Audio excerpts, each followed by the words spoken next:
Please join me in welcoming Lorna to the podium.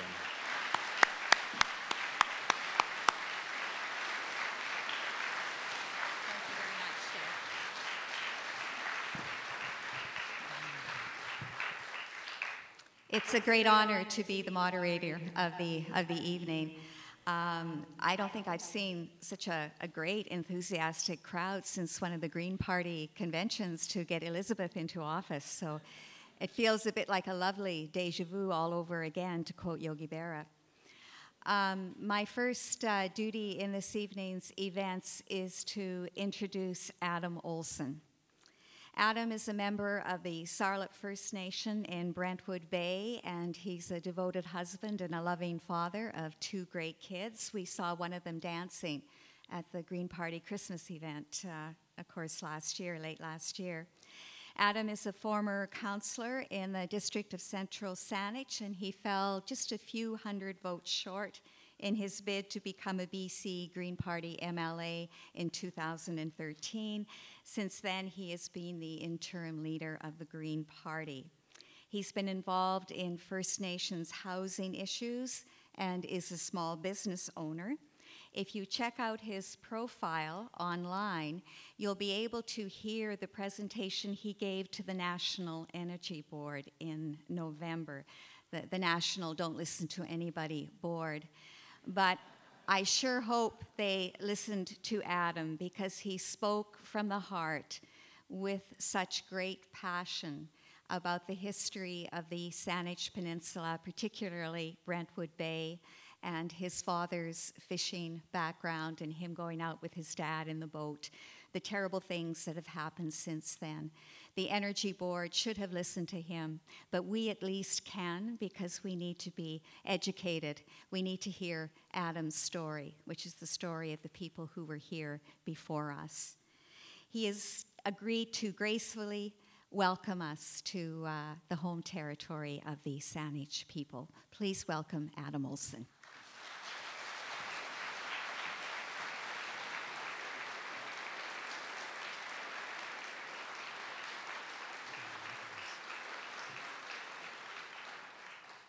An absolutely fantastic crowd. Ait squachel helat siam nights chelacha. It's a hunup tanatsane. Chisalea seneth Husseinich. Lay it with othlip at lungs. I just said good evening. It's wonderful to see you this evening. My traditional Coast Salish name is it's a hunup. As I was introduced, I am Adam Olsen, interim leader of the BC Green Party. I'm from the Husseinich territory and the Sartlip village in Brentwood Bay. I had the honor this evening to hear my chief, Don Tom, tell the story of the flood here on the Saanich Peninsula. The story of a chosen few who took their canoes to the top of the mountain that we know as Mount Newton, the sacred mountain known to the Husseinich people as Chlewenach. They took their canoes there and waited the flood out. And when the waters started to recede, they became known as the emerging people.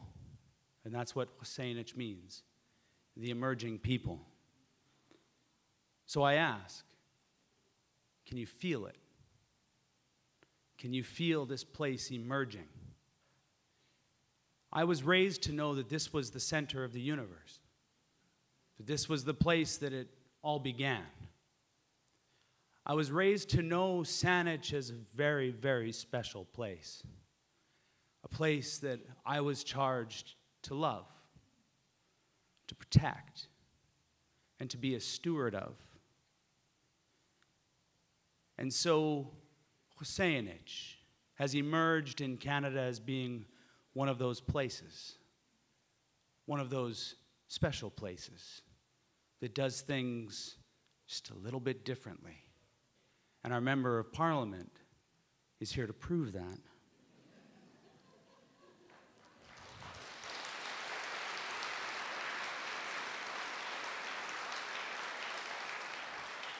So this is the place that we live.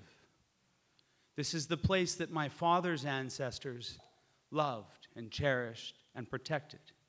They were the stewards of the fish and of the deer and of the trees and of everything that you see here. The beauty that you live in today is a beauty that was left by them. This is your inheritance, what you see here. And it is only because they had that love in their heart for this place that it is what we have today. I just got a text.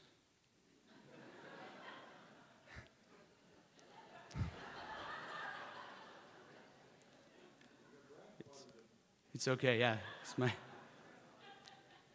It's okay, I'll deal with it after. So when I was a young man, I'm a mixed-blooded guy, and when I was a young man, I went to visit my grandmother.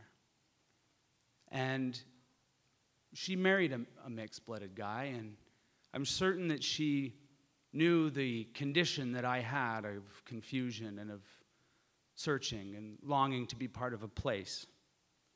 And she gave me a mission. And standing here today is part of the mission that she gave me, and I hope to fulfill the rest of that mission in the future. She asked me to be a bridge across those cultures, which I am. And I know that there's a lot of mixed-blooded people in the room, and in fact, we all are. And we can all be that bridge across the cultures that we are. But in Canada and in this place, this is an interesting bridge to be. And she wanted me to pass along to everybody when I do these kind of events, to pass along that responsibility, the responsibility that the Saanich people had for being caretakers of this territory. And she wanted me to share that responsibility with the people that I talk to and the people that I visit. She wanted you to have the same responsibility, the same level of accountability for this place that the Saanich people had when they were emerging from that flood, the place that they loved and cherished. She wanted you to love and cherish it as well, and to be a defender of it. And so I ask that you do that going forward, that the best way that you can honor the place that you're in is to defend it, and to love it, and to cherish it. One of the things that I have learned over the last few years is that the values that my grandparents had and the values that my ancestors had are very much the values that we share as a political entity. The values of participation and participatory democracy, of sustainability, social justice, respect for diversity, ecological wisdom, and nonviolence. These are all things that I was raised with. These are all values that we as Coast Salish people cherish. And it is a great honor to be here this evening to speak to this wonderful crowd, to share this job that we have together. And I really look forward to hearing our former Prime Minister, the Right Honorable Joe Clark. And I thank you, Elizabeth, for giving me the opportunity to share this special task that we all have. Thank you. Haisqua.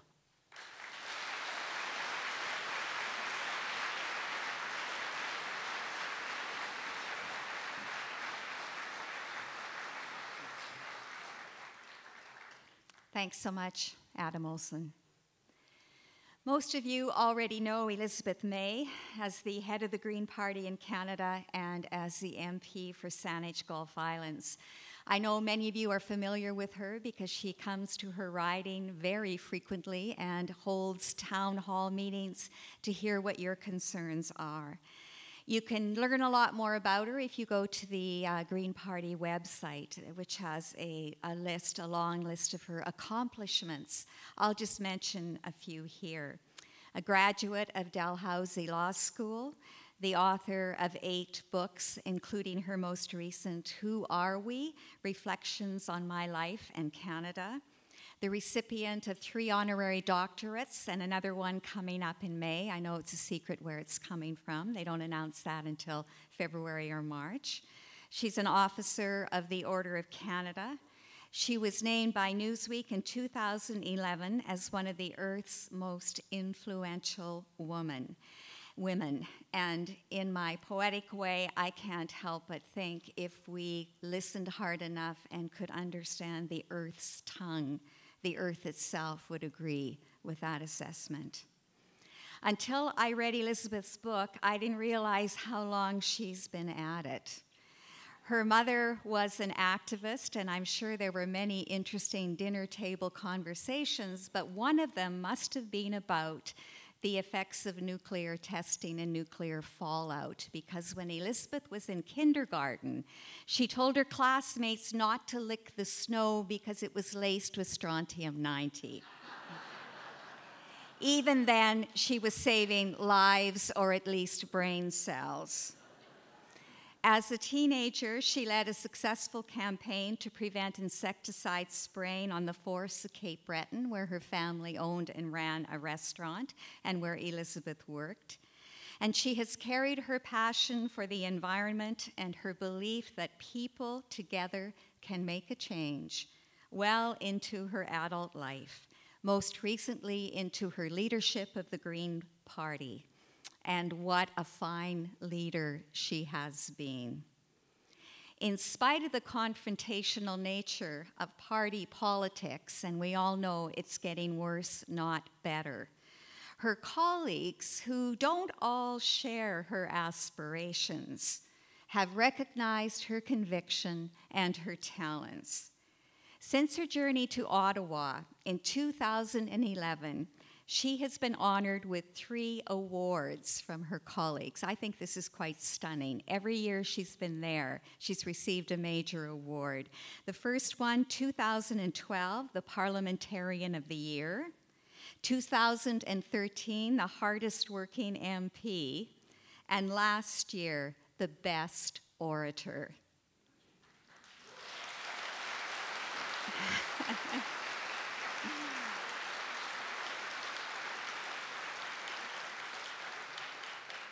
Have I said already that she's my politician? And she's one who gives me great hope. In the introduction to her latest book, Elizabeth writes, "We have no time for pessimists. We are out of time for procrastination. We really only have one way forward, to become active and save ourselves. And to do that, it helps to know who we are." Adam has given us one version of who we are. Part of knowing who we are, in Elizabeth's view, is to provide the opportunity for those of us who live in her riding to hear such people of stature and wisdom as the Right Honorable Joe Clark. I give you now the esteemed Elizabeth May to introduce the esteemed Joe Clark.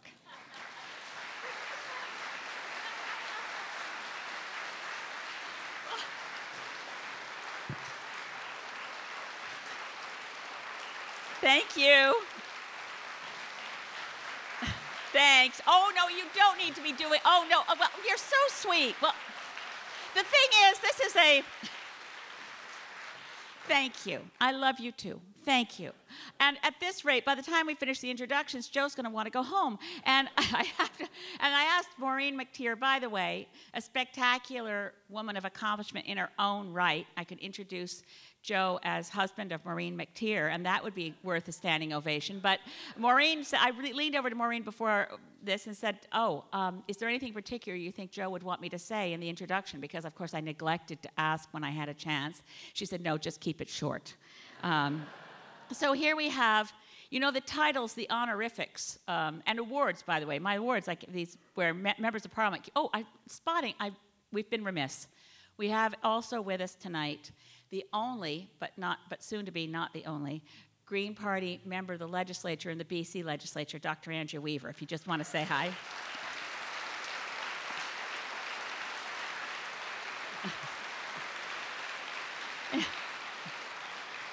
Gotta say, I'm going to keep going to get these awards from my colleagues. I'm going to keep at it until I win Miss Congeniality. I think this year I've got a shot. I know I've got hardest working MP, absolutely nailed, but I'm going to keep going. Anyway, I had the great honor and privilege to have first met Joe Clark. He's the first prime minister I ever met, and I was a sort of trembling teenager with a brief against nuclear energy, which I wanted to hand to him in a snowy parking lot in Sydney, Cape Breton, the other Sydney, my parallel life on the other side of the universe. And I wanted to have a chance to speak with him, and you were so kind, and you stopped and talked to me. And then, when he became prime minister, in 1979, he instituted the one and only ever national inquiry into nuclear power. Of course, it unfortunately died when his government fell. He also appointed the most spectacular environment minister the country's ever had, John Fraser, who was a strong conservationist and a great activist in his own right, and he put acid rain on the agenda. I was watching Joe Clark's administration from a small village on Cape Breton Island and thinking, this is fantastic. This guy, Joe Clark, he's a wonderful environmentalist.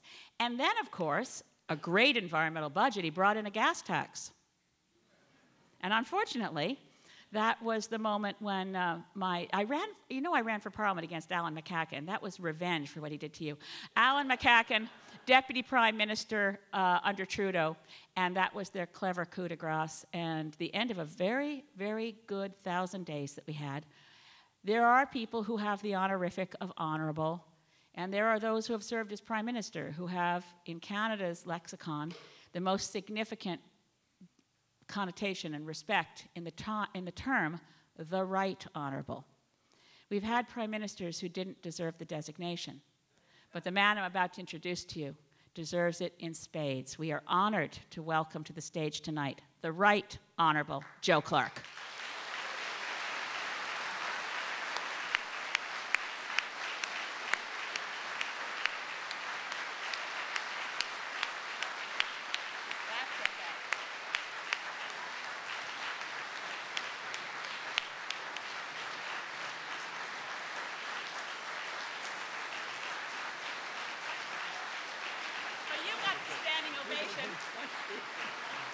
There you go.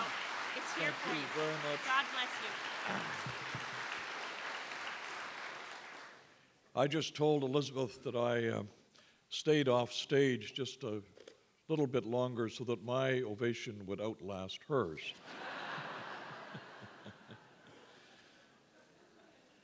As you can probably already tell from my initial croaking up here, this will not be my usual barn-burning speech. I contracted a cold on the way here, and have so far survived it. One of the great attributes of my life, as all of you know, is my wife Maureen, not simply because of her own qualities, but because we've been through this before. Once when I was running for the leadership of my party decades ago, centuries ago, we arrived in Estevan, Saskatchewan, and my voice was about like this and petered out in the middle of my remarks. But Maureen had heard the damn thing so many times. And that's one of the few places where I actually want to delegate in that campaign. Before I get into other things I wanted to say, let me simply say to you, Lauren, how impressed I was by what you said, and it confirms the view that has been gathering in my understanding of what we can be as a country, about the wisdom upon which we can draw from our original peoples. I chaired, as you will recall, the Charlottetown Constitutional Accords. Many of you in British Columbia will remember that because so many of you voted against it when it came to a referendum. But I will always remember that in a difficult time when we were beginning those discussions, which caused so many people to have to give ground that they held fiercely, the words that lifted us up and moved us forward were from a chief from the Kootenay Plain in my own province, Peter O'Chese, who said, "Let us lift each other up," which it has always seemed to me to be a theme we should recognize and follow in our country. I'm delighted, of course, to be here with Elizabeth. I understand why she was watching Parliament so closely, because we had an earlier conversation. She said that was during a period in her life when she was locked in Cape Breton with only access to a CBC television, and there was nothing else that she could do. But, but I appreciate that. But it is not longevity, the longevity of our association, that makes me honored to be here with her. I am not surprised that she has been designated so regularly as the most effective of Canada's parliamentarians, because as someone who had the privilege of serving there a long time myself, there is no doubt that that is what she is. And what impresses me most about it is not simply that she is effective in Parliament, but she is respectful of Parliament and of the others who are there.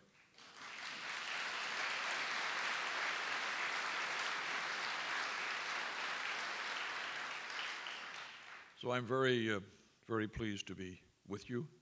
You understand the strict circumstances under which I'm here, and I'll get to some of those later, very much later in my remarks. I also want to thank everyone here from Alberta.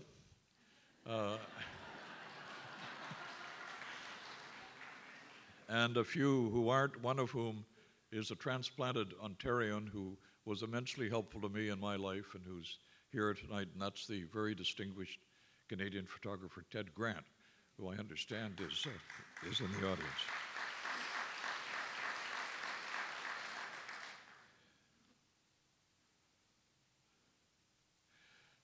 Now I'm going to get serious. Oh, before I get serious, let me tell you about this is a story some of you might have heard before, because my speeches are so dull that I usually have to warm up an audience before they begin. And this is an apocryphal story, if you choose, about an international conference that occurred in South America, not recently and not in Lima. I want to be sure you understand, Elizabeth. I led the Canadian delegation to the Uruguay round of trade negotiations in Montevideo, Uruguay. And like all important international conferences, this one began with a cocktail party. And there was a particular minister, I won't name the country, I won't even mention the gender, who had been getting ready for this cocktail party all day. And was in pretty good shape when he finally hove into the room. And as the music went up and the lights went down, he looked across the hall and he saw what he described as a vision in red. And he made his way to the vision in red and said, "Will you dance with me?" And this vision said to him, "No," and for 3 reasons. 1, I don't dance. 2nd, that music is our national anthem.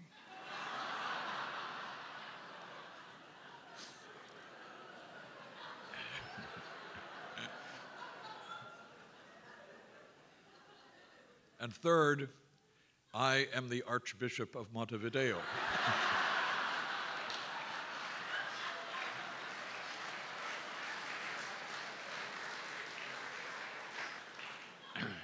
Now, you won't enjoy any part of the evening as much as you did but let me go on. This is a threatening time in our world. Russia in Ukraine, Boko Haram in Nigeria and now in Cameroon, the attacks in Paris, and the apparent velocity with which radical and lethal movements can recruit and mobilize people looking for a cause. The tragedy of Ebola's rapid spread, the looming crises of sustainability, the highly trained brutality of the self-described Islamic State recalls that wars once had their own rules, sometimes broken, but setting a framework even for conflict. The Red Cross, Red Crescent were once treated regularly as neutrals in conflict zones, as in other circumstances was the United Nations or organizations like Médecins Sans Frontières. Now, too often, they are primary targets, as are journalists. This practice of attacking the neutral or the innocent is becoming more common. Each of those events from today's headlines is deeply troubling in itself, but all have wider implications and can prove contagious. So we face challenges that take new forms and require new responses. Of course, we should not exaggerate Canada's capacity to shape those new responses, but neither should we underestimate what we can do. And the we in question is not just governments. It is also emphatically Canadian citizens and organizations and brave medical personnel and scientists, as Winnipeg's vaccine against Ebola proved. And we should not forget the importance of our own will to make a difference. That is what is critical. We need to remember, as we look at this troubling world, that in fact, this is not the most threatening time our world has faced. And we should be conscious of the progress we have made and the ways we have faced and surmounted past threats.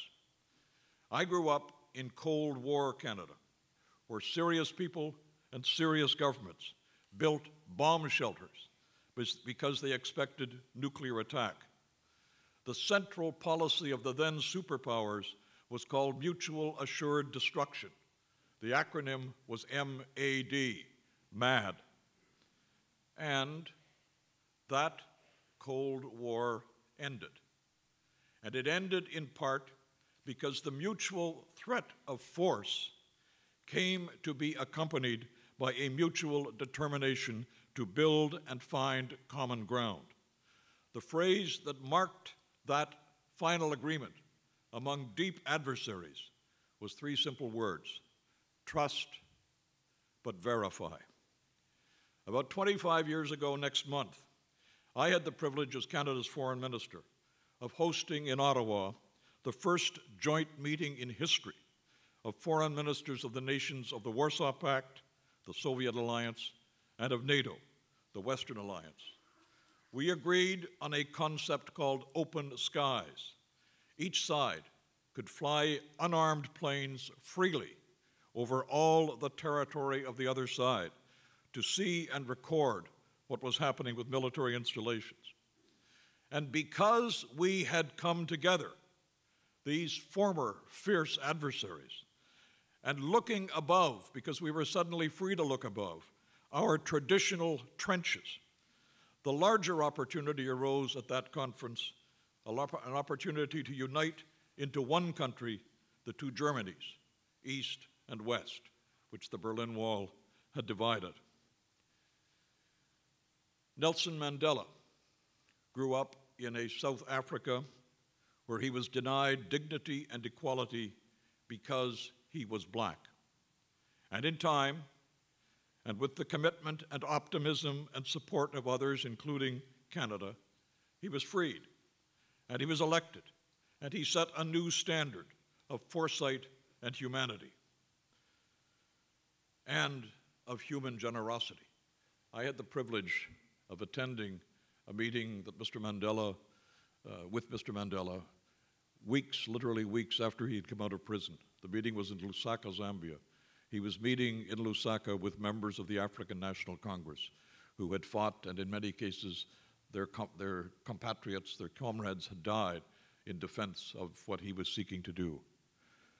And when he came into the room, it was a small meeting. I had been the chair of the Commonwealth Committee of Foreign Ministers leading the fight against apartheid, and so was invited to come to this particular meeting. There were not many of us there, maybe 100. And many of them, as I say, had been grizzled veterans of that very bitter, bitter conflict. And he came in, and one of those veterans, after he spoke, asked him a question that was highly critical of the Afrikaans who had imprisoned him. And his response was, "We have to understand how difficult all this is for them." And I thought, what extraordinary generosity for a man who had had so much of the best years of his life confined in prison. Malala Yousafzai was shot because she is a girl and she believes in education. And she has been awarded the Nobel Prize and is a beacon to others of courage under pressure. So, we are here tonight as citizens of a world where positive change can happen and does happen. A world where Mandela and Malala and we can make a difference. The pretense of my being here tonight is to talk about my wonderful book, and those of you I know who haven't bought it, I can hardly wait till I finish speaking so you can run out and buy several copies. I'm going to very briefly skim what was said in that book for those of you who don't yet have it memorized. I regard the book, I wrote the book, to be aspirational, to be Canadian, to be forward-looking. Aspirational about what Canadian foreign policy could be. Canadian, to reflect and project Canada's distinct assets and identity. I make the case that our so-called hard power assets, resource wealth, a strong economy, a respected military, are critical to us, of course, going forward. But they are not as unique as they were before. If one looks simply at the economy, for example, Canada became a member of the Group of Seven, the group that then sat in the cockpit of international decision-making, because there was one solid reason we became. There were 7 people, there were 7 countries. We had, at the time, the 7th largest GDP in the world, so we were invited. However well we do economically, the reality in this modern world is that our GDP will never again be the 7th largest in the world. That is not because necessarily we are failing, it is because the world is changing. So those assets will be important to us naturally, but it is increasingly our soft power assets which will distinguish and define Canada's international impact. Those include our capacity to manage and respect diversity, our reputation for a simple quality like fairness, and to go back to your comments, our capacity to bridge differences, our multilateral instinct and skill. We're among the countries who have had great influence because when nations or others gather to decide issues around a table, we don't insist on being the head of the table. What's important to us is what the table decides, not who sits at the head. And that capacity to make others agree, to find common ground, is essential, more so than ever. I think those soft power capacities are as valuable to Canada as our natural resource wealth, and we should give them much more priority than they do today. And I argue that we should be forward-looking. At my age, it's hard not to have a high respect for the past. But there's no question that we have to take account of the profound changes that have occurred in international relations, and to recognize what we need to do and what we can do to inch steadily towards a more just and peaceful world. My thesis about how Canada became to gather influence in the world is roughly this. The Fathers of Confederation had no idea about international matters. International matters to them were the province next door. The most leading public servant of his time back in the early 1900s described foreign policy about being what happened at the fence lines. Well, there are no fence lines anymore. That is a very different age. We had no aspiration to be anything more than a country that worked.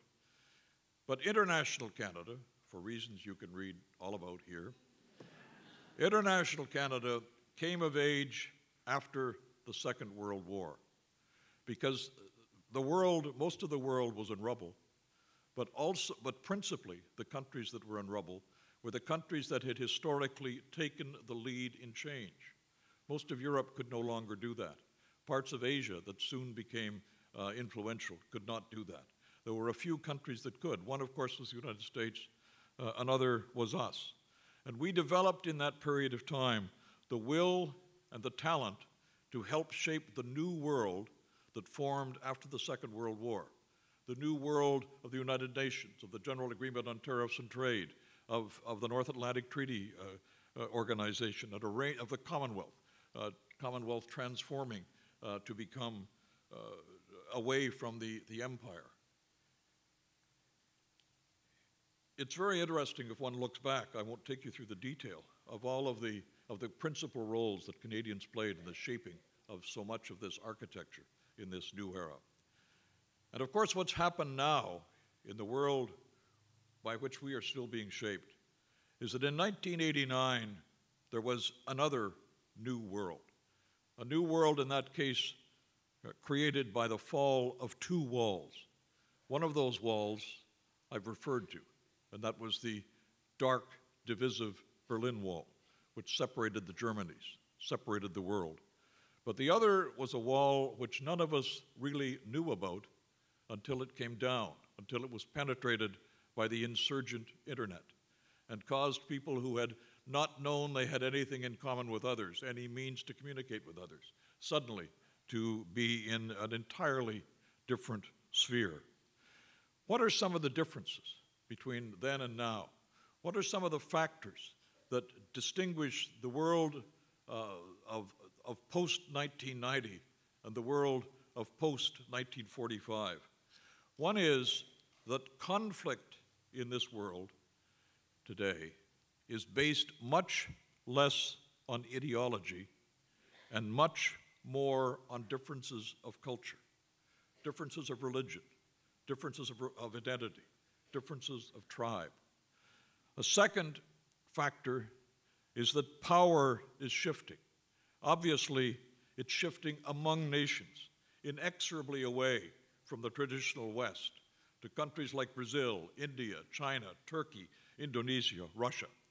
But also, and this is less remarked, there is a shift of power from nation states to non-state actors. In this modern world, an organization like Greenpeace has had more impact upon public policy than many of the member nations of the United Nations. The Gates Foundation is much more innovative than most governments are. Unfortunately, organized crime, a non-state actor, has become increasingly powerful.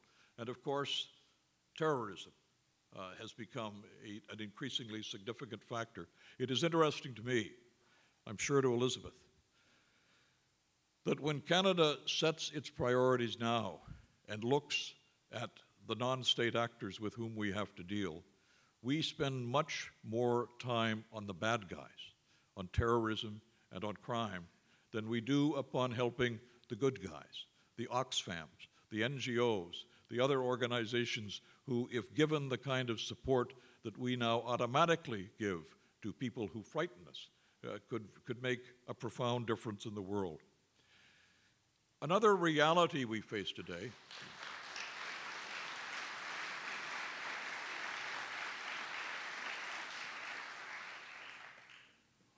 somebody accustomed to colds recognized I needed a glass of water. Thank you for that applause.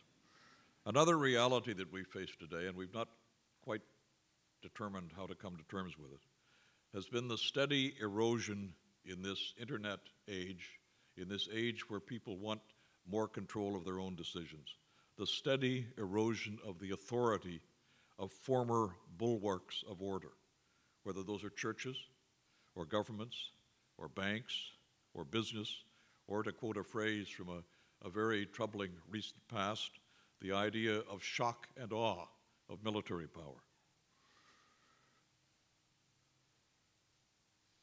I had the privilege as foreign minister to attend, it was one of the most wonderful meetings I regularly attended, the Association of Southeast Asian Nations Annual Dialogue. The title gives away where it occurred. But this was that group of both large and small countries were one of the first portions of Asia, indeed were the first portion of Asia, to become interested in working with their colleagues. They were very national places, those countries.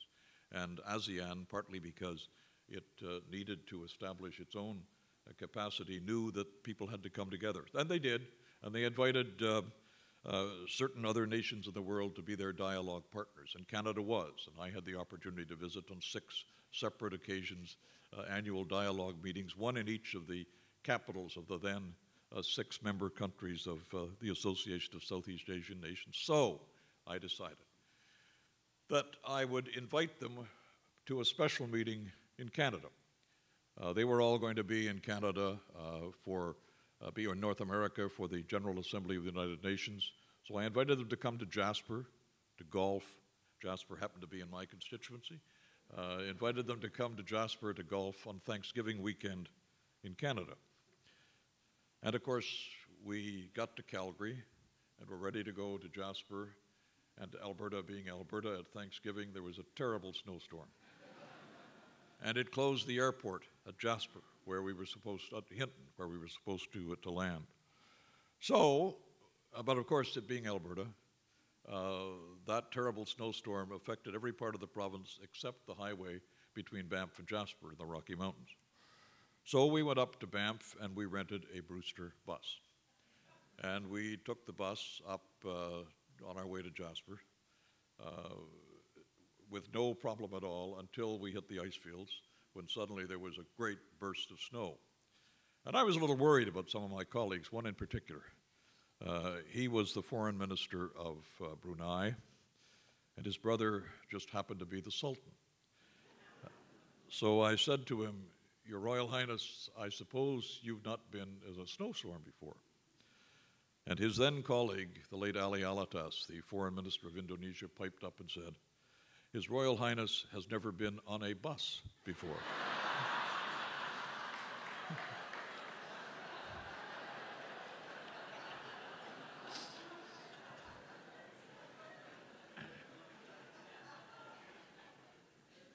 Now I raise that because all of us have buses we've not been on before. We're accustomed to looking at the world through our own experience, often through our own prejudices and preconceptions. And that will no longer work in a world like this where there are so many intersections. We need to look beyond what confines us. We have to be open to the possibilities and the alliances that exist. We need help. And I've listed some of the ways in which we may be able to do that. I should say that it's relatively easy to write a book, relatively easy, Elizabeth. It is often a lot harder to get people to find a way in which they can actually act on the parts of your book with which they agree. And one of the reasons, among the reasons, a lesser reason I'm interested in being here tonight, is that I think some of the suggestions and observations I put forward are in fact quite valuable.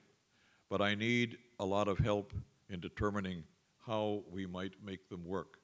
I need people to help me look at buses that none of us has been on before. And let me just talk about 2 or 3 of the elements I'm interested in. I think this factor of non-state actors is immensely important. Non-state actors, the good guys, not the bad guys, non-state actors can make an immense difference. They already are. You go to any conflict zone in the world, and you will find that many of the people who are making the most practical human difference are people who come from non-state organizations. And so it goes in so many other ways.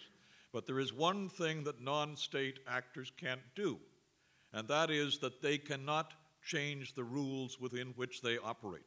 The rules within which they operate are established by governments. That is state power.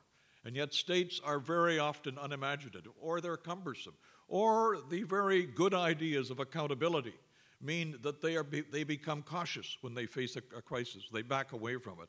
So here we have a situation with the people where the people who have authority are unwilling or unable to exercise it. And the people who have influence or capacity do not have the authority to get things done. So we need, in other words, we have people with imagination, and we have people with a mandate.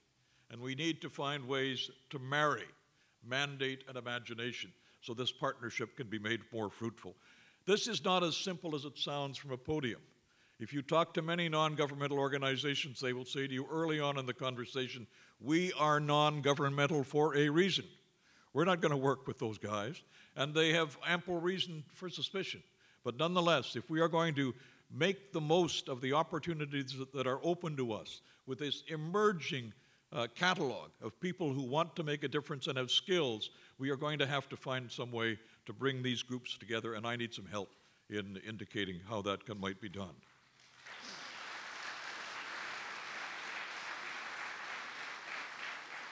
One of the reasons Canada was able to be effective after the Second World War was that we entered into a number of alliances with other countries, alliances rather like us, alliances at least with countries with whom we had a lot in common. It was Louis Saint-Laurent, French-Canadian foreign minister at the time, who helped transform the British Empire into the British Commonwealth, and we became a very influential member of that organization.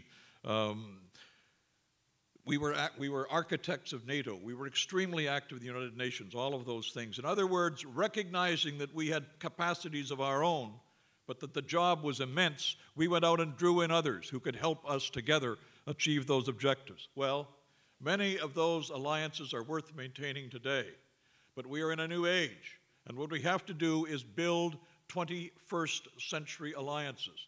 I don't mean formal organizations necessarily like a new NATO. I mean instead a deliberate identification of other countries or indeed of non-state actors who share aspirations and views that we do and who recognize that if we work together, we can be more effective than we would be if we were on our own.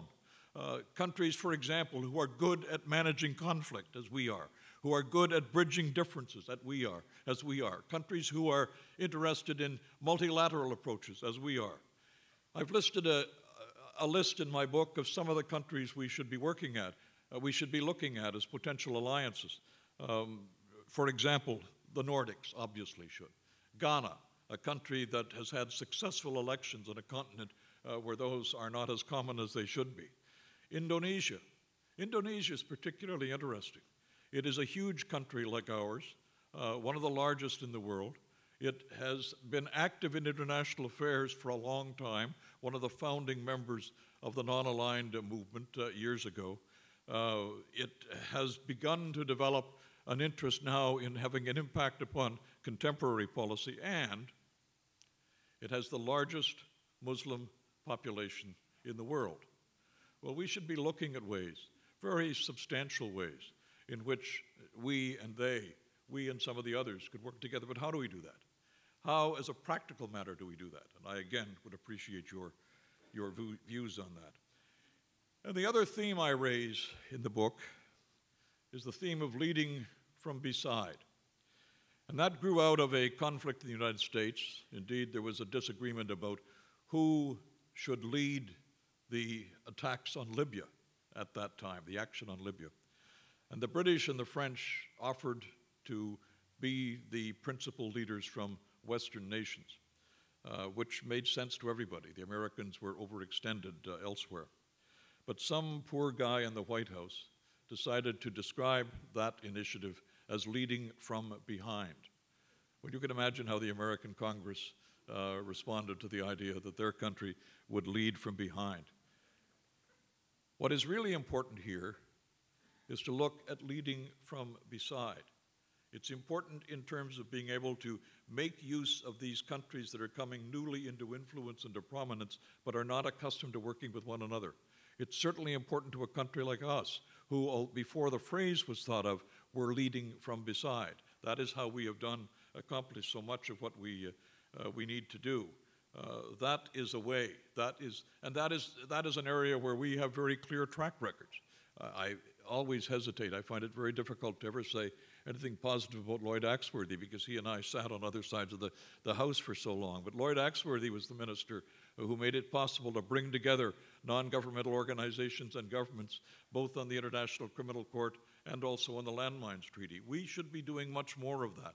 And this concept of leading from beside is much more necessary. Again, I need help in knowing how we can make that work. I'm going to switch emphasis slightly before I wind down. My credentials as foreign minister were that Mr. Mulroney appointed me to the minister. I couldn't have got in if I'd written the exams. I don't know how many of you could have got in if you'd written the exams. But it opened wonderful opportunities for me, and then it ended. And it ended because I was disappointed from Foreign Affairs, and I was appointed to be the Minister of Constitutional Affairs. As our daughter Catherine said, that change in our life could be summarized by saying, bye-bye Paris, hello Moose Jaw.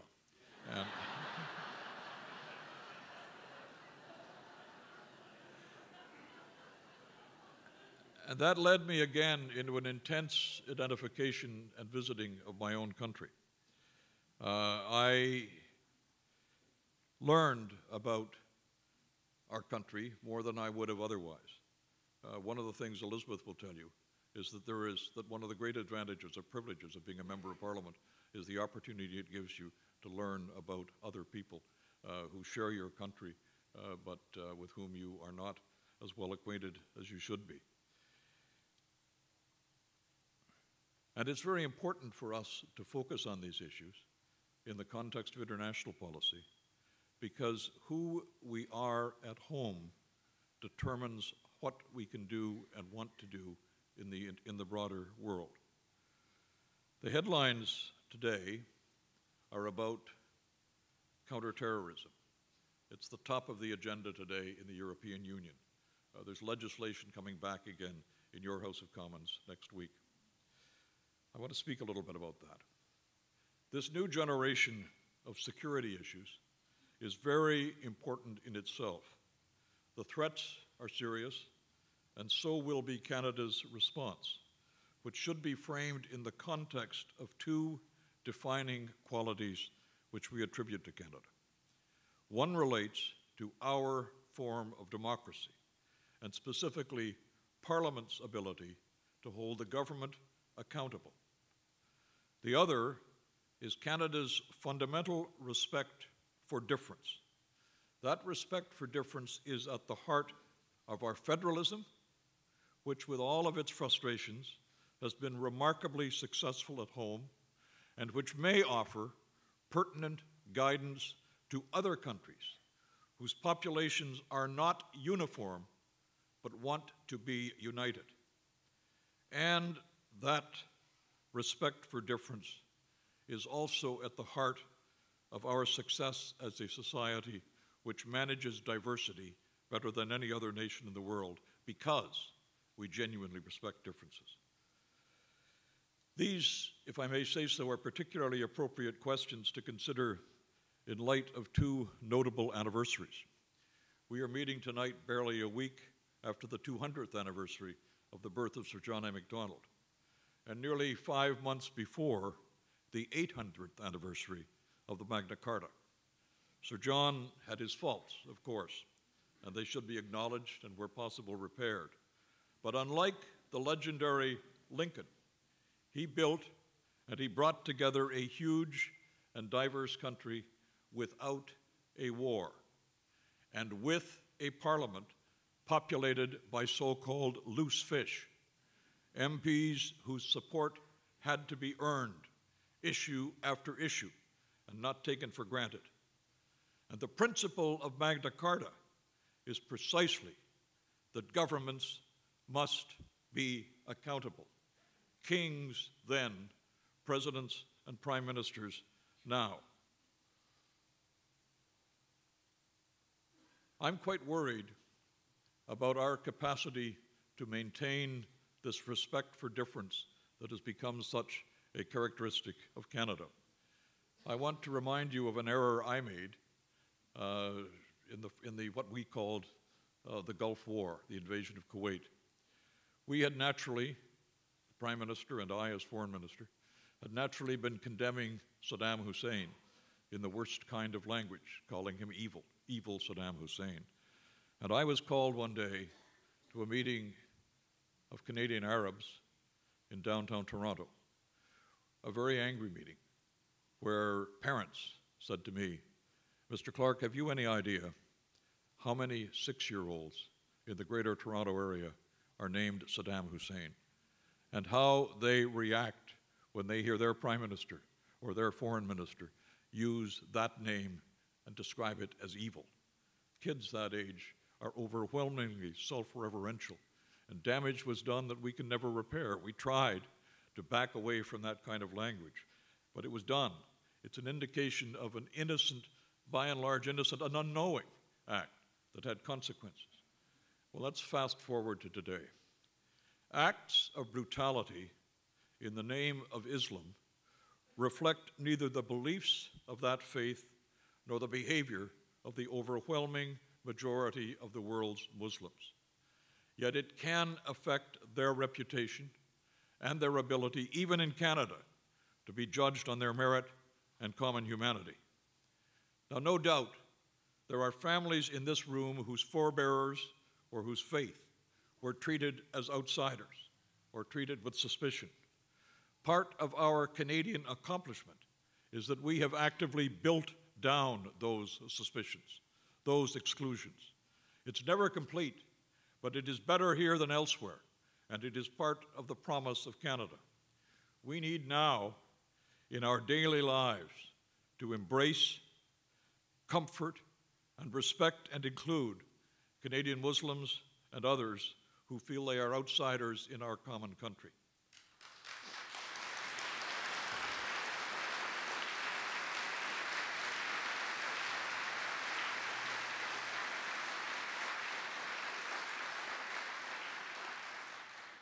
Decades ago, when Nazi persecution of Jews was not well enough known in the United Kingdom, the Council of Christians and Jews was created to, and I'm quoting from their description, check and combat religious and racial tolerance and promote mutual understanding and goodwill. That council became a leading force of tolerance and understanding in our own and in other countries. We need a similar force today, perhaps a Council of Christians, Jews, and Muslims.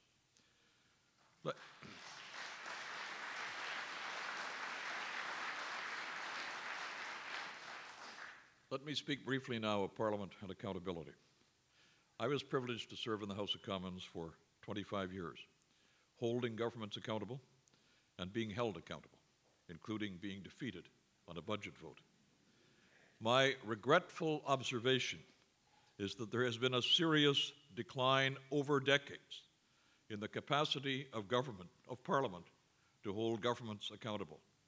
Almost all of the so-called major reforms of Parliament in that period were designed to make the business of government more efficient and had the effect of making accountability to Parliament less effective. The capacity to control spending, the elemental capacity of Parliament, was sharply reduced in 1968 when time limits were placed on the debate of government estimates. Before that time, the only way an opposition could hold up a government was to keep on questioning about spending. Time limits have stopped that, and none of the substitutes has repaired that essential relationship. The dominance of the Prime Minister's office and the Privy Council office has accelerated steadily under governments of all stripes, limiting the authority of ministries, which used to be capable of making suggestions and offering observations freely of their own, and with a few exceptions, of ministers. The practice of omnibus bills, where important legislation is rolled anonymously into a budget measure or some other measure, and there is little, or I think in some cases no, opportunity for Parliament to discuss a matter that then becomes a law which has authority because it is an act of Parliament. Well, how can it be an act of Parliament if Parliament had no opportunity to debate it or to stop it? But omnibus bills are now becoming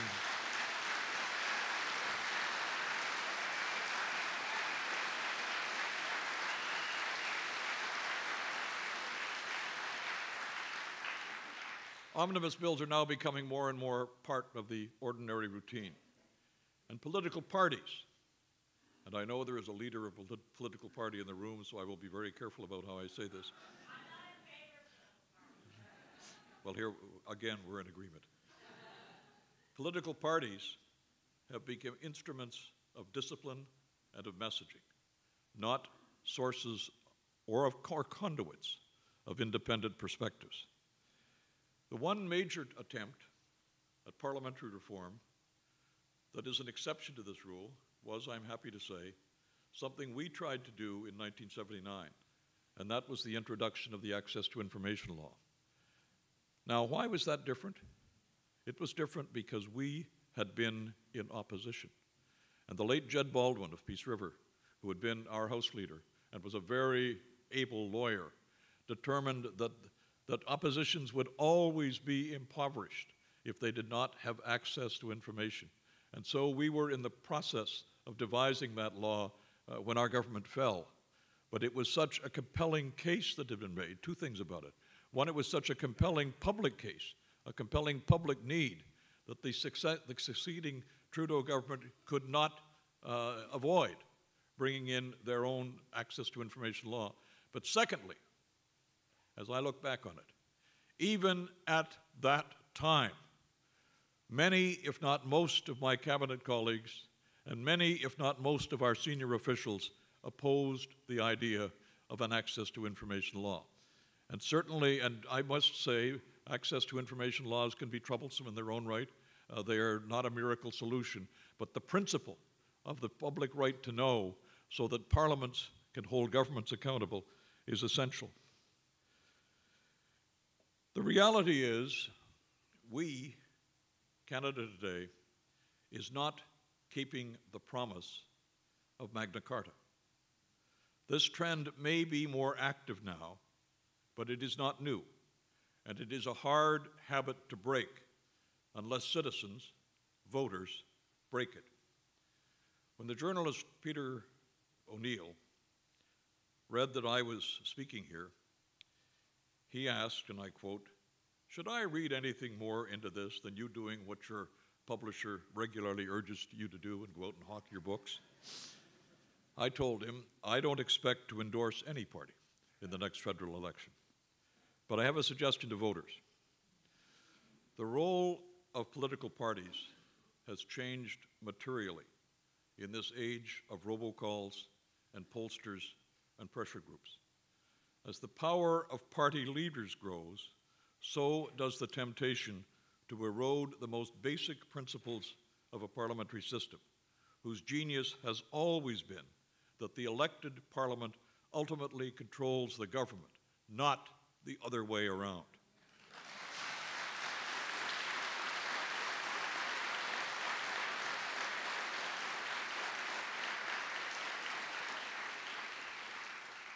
This would be heresy to most party leaders, but not to Elizabeth. But I suggest that in the next election, Canadians support the candidate who is more committed to Parliament than to party. And if that happens,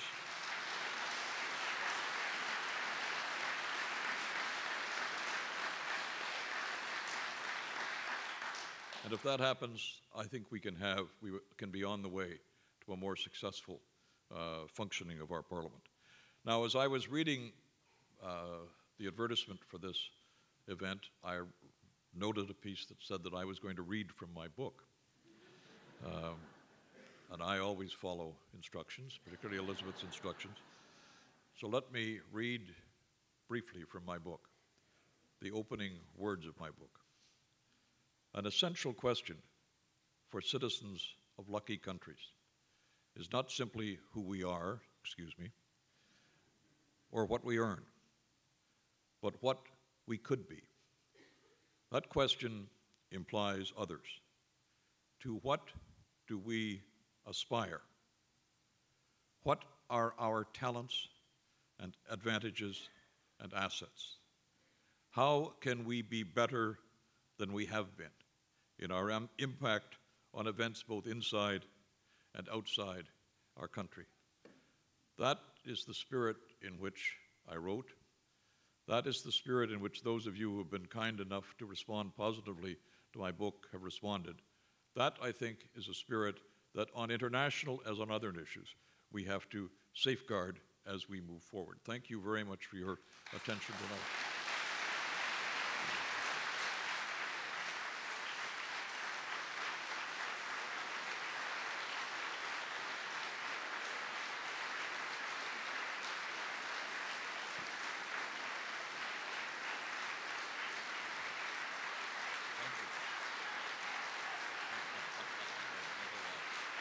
Thank you.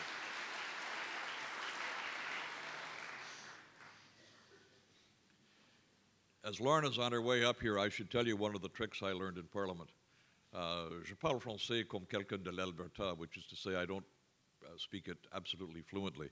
But whenever, as Prime Minister, I received a question that was too difficult to answer, I'd reply in French.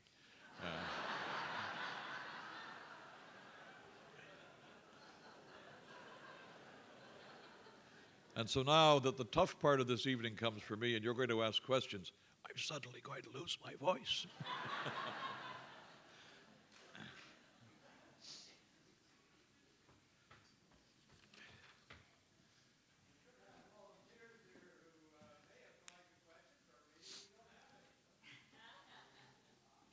I guess the questions are going to come from the microphone instead of written questions. Okay. I didn't want to leave Joe hanging here. Good Lord, no. Here or anywhere, please. I think the idea of written questions has kind of fallen apart, has it?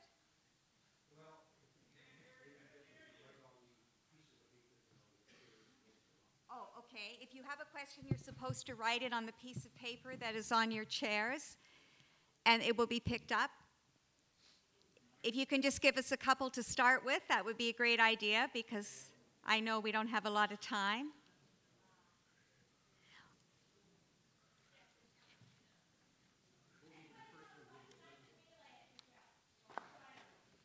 Okay. Do you mind reading the question out loud? No. Do you want me to read it out loud?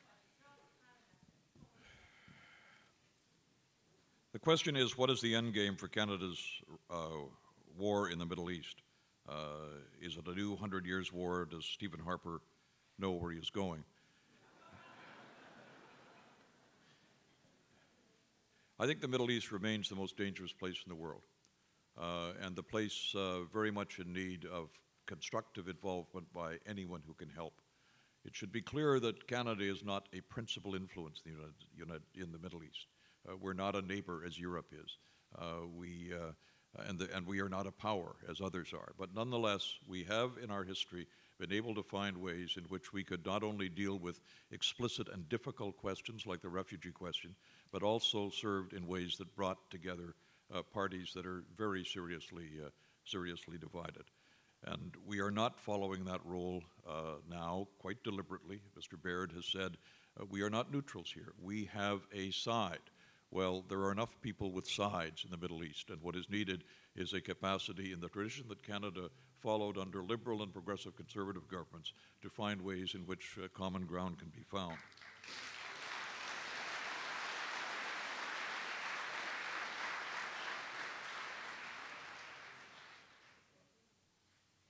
Do you want to read them? Okay. How would you describe the impact of the high level of partisanship, particularly on the part of the Conservative Party, on Parliament? Do you notice that these questions sound much more poetic when she reads them than when I do? I think it's a very bad period in Parliament, and I think there's a reason why the Conservative Party acts that way, and that is that they came to office as a very new party without really much experience of the country or much experience of the parliamentary system. Most of their views about Parliament were negative. They thought government was bad, and that reflected in their attitude toward the institution. They tended to dismiss the conventions of Parliament. People who are inherently outsiders, naturally and sometimes properly, resent conventions. They did with regard to Parliament.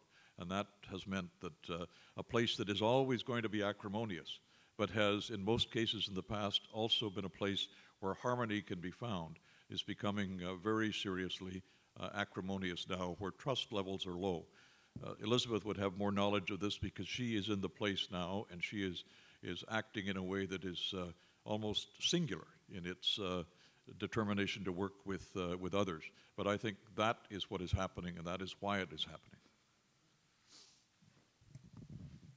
Here's a tough one. The Ecological Rights Association submitted a proposal to you as chair of the Charlottetown Accord to enshrine ecological rights in the Constitution. Do you now wish that ecological rights had been enshrined in the Constitution? I think the serious answer to that is that I think we have to be careful about the rights that we enshrine. But the other practical answer to that is that I was not alone in the Charlottetown Accord.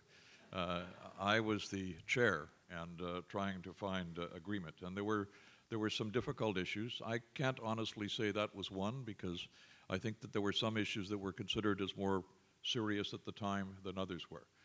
But that is one on which it would have been very difficult to find that kind of agreement. I'm a parent of 2 teens who are concerned with injustices and don't see any way for help in our political situation. What concrete small steps would you give our youth to help bring a fairer, more involved democracy for them?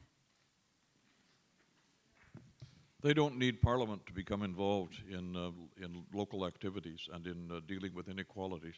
And they don't need to confine their interest in that to those who are at home.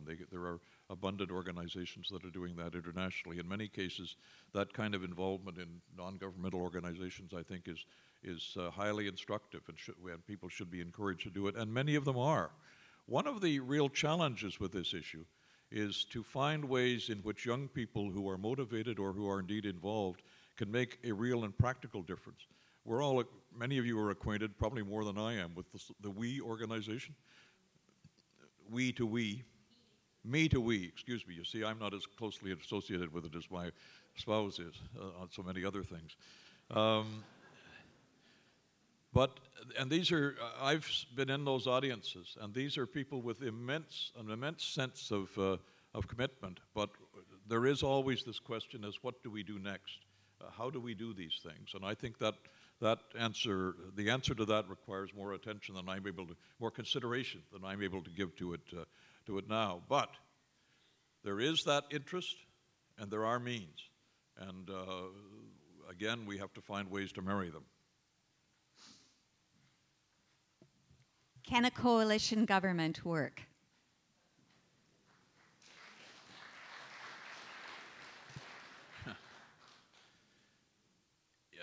Yes is the answer. The larger answer is very personal. We all, when we come to office, I guess particularly when we're 39 and we come to office, think we know how systems work. It never crossed my mind to contemplate some kind of cooperation with other parties in minority parliament. In fact, I foolishly said we will govern as though we have a majority. I did that because I thought I had to reassure people who had voted for me that we were going to be serious about following through on the matters we had proposed. In retrospect, there were opportunities there to have made, if not a coalition government, at least agreements on particular issues with particular other parties in Parliament that would, I think, have been of great value to the country, not because it would have helped me govern, but because we were a new government, and if I may say so myself, a fairly talented government, that was prepared to undertake changes that others in the country and the Parliament would have wanted to do. But I was locked into my view of what does and doesn't work in Canada to the degree that I didn't pursue that option. And while I skated around the question about rights in the Charter, I think that I was wrong at that time, and that it would have been wise to have taken a look at what other options we could have pursued at that time.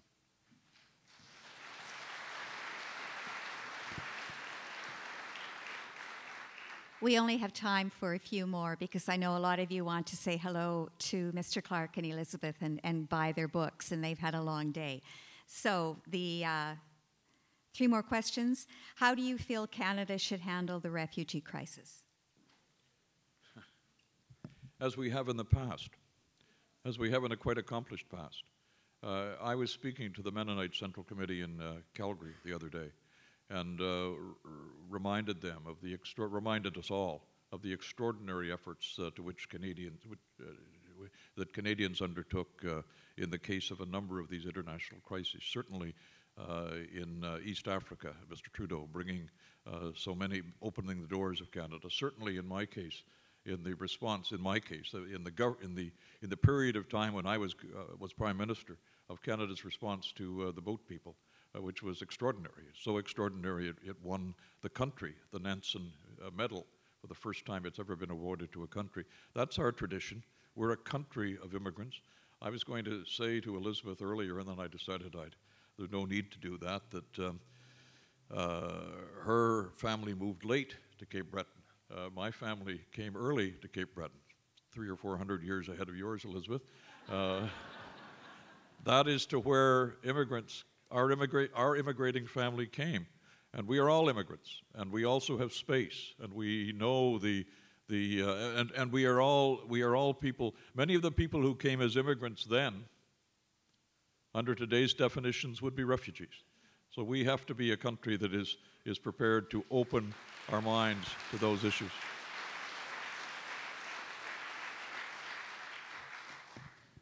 Canada used to be respected in rooms where climate change was on the agenda, was the topic, and now we're the laughingstock. What can be done about that, Mr. Clark? Well, thank you for that question, because I think, in fact, a lot can be done. I think there is a quite interesting confluence of circumstances in Canada. For one thing, I think that many corporate attitudes, whether by choice or by a recognition of necessity, have changed from what they were in earlier times. And there certainly is a willingness to talk about some of those issues in a fulsome way that did not exist before. Secondly, there is the new and very important aspect of the Aboriginal people, of our First Nations. And there are 2 aspects of that to which I want to refer. The one we tend to focus on is that they now have rights, and they have rights unquestionably, and that has changed the equation. And the most recent Supreme Court decisions have reaffirmed those rights.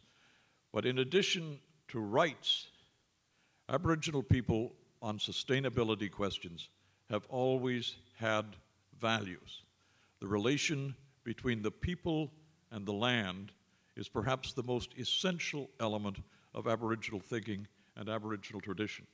And we're in a time now where if there are serious attempts by people who are now in an adversarial role, one against the other, on these questions, if there are serious attempts to find common ground, I think there is in fact more possibility for that to move forward than on the other. There are some challenges here for the environmental movement, which is like every other movement in that there are differing degrees of commitment, or differing degrees, to use another word, of zeal.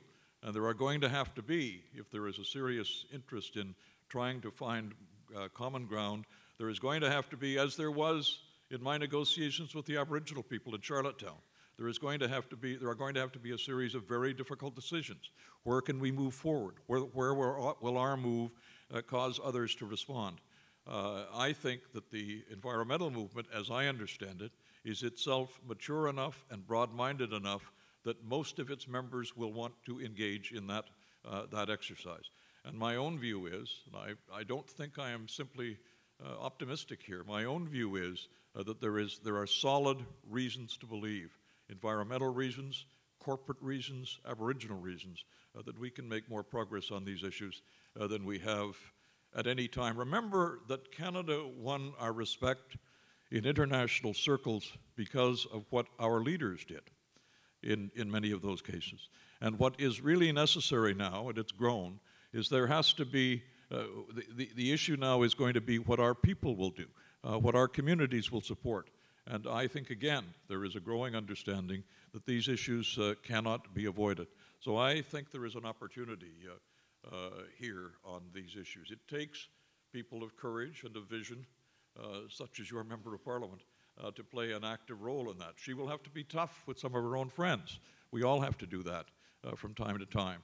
But there is no doubt in my mind that if we can find the will on this issue, we can find a way not only to restore our own reputation, but in fact to have an influence, a constructive influence, on the attitudes of other countries and governments.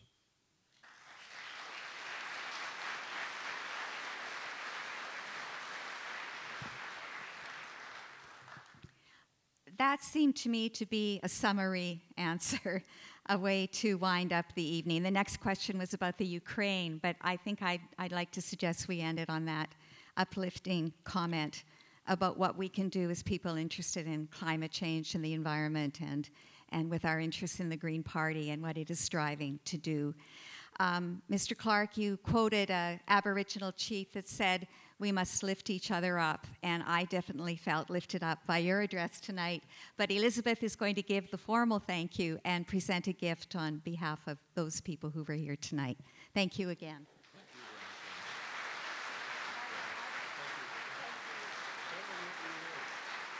So, since it falls to me, my lucky role to give some thank yous, before I thank the Right Honorable Joe Clark, I wanted to thank again the wonderful people who have volunteered to stand up with me, not just in my nonpartisan role as your Member of Parliament, but to work so hard for me with my partisan hat on as leader of the Green Party and having a lot of challenges. So I just want to thank everybody, Jocelyn Gifford, Marilyn Redivo, Dave Charles, who serves as the chair of the executive of our Saanich Gulf Islands Green Party.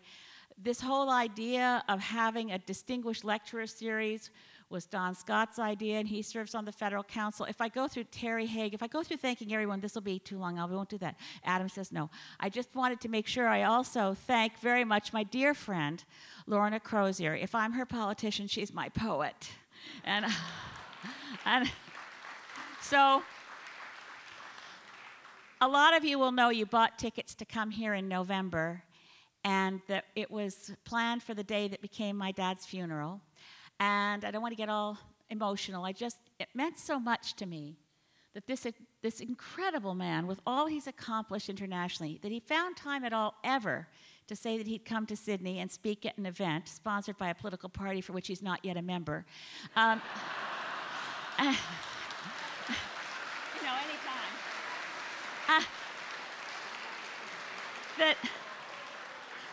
You know, Joe Clark and Maureen McTeer wrote me a note and said, "You can't possibly go ahead with the event with you going to the funeral." That was my first thought. Oh, we can't cancel the event. We can't move the event. I'll just go home for the funeral to Cape Breton, and then I'll come home to Sydney afterwards, and I'll have missed it. But Lorna can cover for me. It'll all be fine. I mean, it was a foolish idea. And the care and compassion and friendship and deep humanity of Maureen and Joe to say, "Don't worry, we'll come back another time. We want to be respectful for the loss you've had in your family." So there's a lot of ways in which I'll never be able to thank the Right Honorable Joe Clark and the extraordinary Maureen McTeer ever enough for everything, including having Catherine, who I adore. But anyway, I'm going to stop talking now and give Joe Clark and Maureen this, which, by the way, is made from recycled plate glass through a very clever process by local artist Rick Silas. So this would have ordinarily ended up in a landfill, and instead it's a work of art and a thing of beauty forever, just like you.